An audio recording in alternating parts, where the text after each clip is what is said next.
misalnya orang tuanya dulu mungkin suka berkata kasar, atau waktu dalam kandungan ibunya sering khawatir atau apa gitu. Bila anak sudah dewasa masih kekanakan, masalahnya bagaimana Ustaz?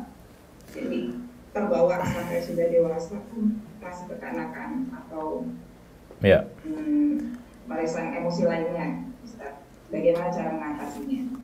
Anda lihat aja, Anda amati perilaku orang tua Anda, ya, tentunya waktu Anda masih kecil kalau masih ingat ya, atau mungkin sekarang kalau orang tuanya masih hidup, lihat aja perilakunya kayak apa, bagaimana sikap ibu, sikap bapaknya, misalkan gitu kan, Anda lihat, ya, pasti akan ketemu tuh dari pengamatan Anda akan lihat ini, misalkan ya, ini contoh saja,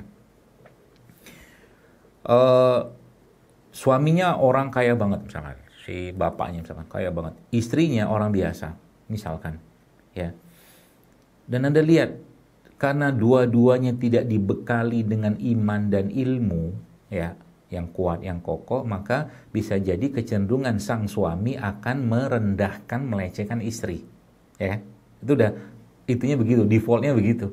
Tapi kalau ada iman, maka suami pasti akan mengangkat istrinya.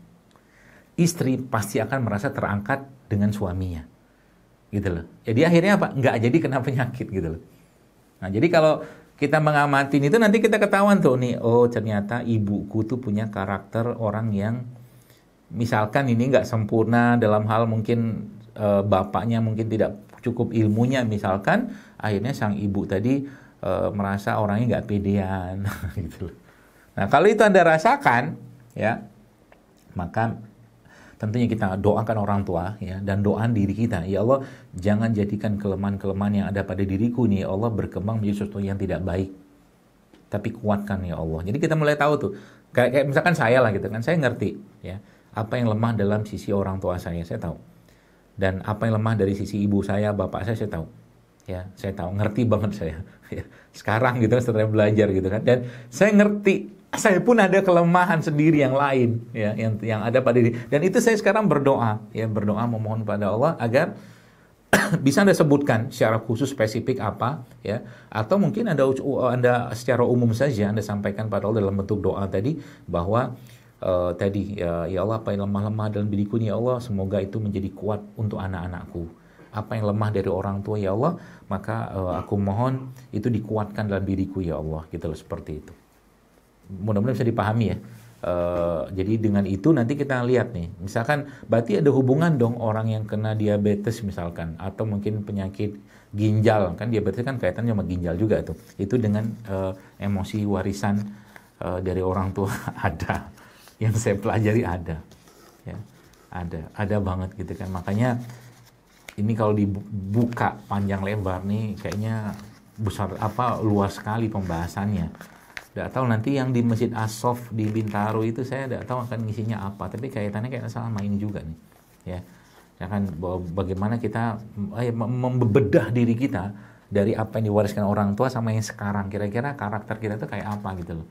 Sehingga nanti kita tahu nih, misalkan ada orang, misalkan ibu saya tuh udah kena penyakit, ya. Saya tahu beliau kena penyakit tertentu, Allah yarham, sudah meninggal beliau.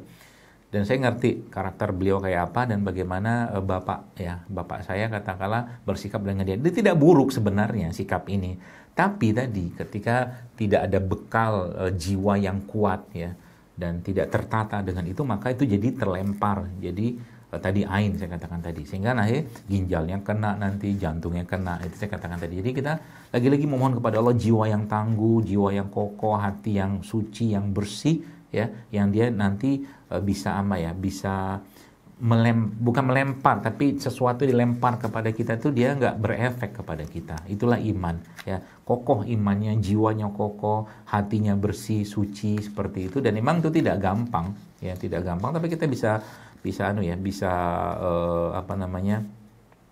kuatkan terus dengan amal-amal ibadah kita. Saya kira mungkin itu sudah 10.30 karena jadwal pekerjaan saya berikutnya yaitu menjemput anak.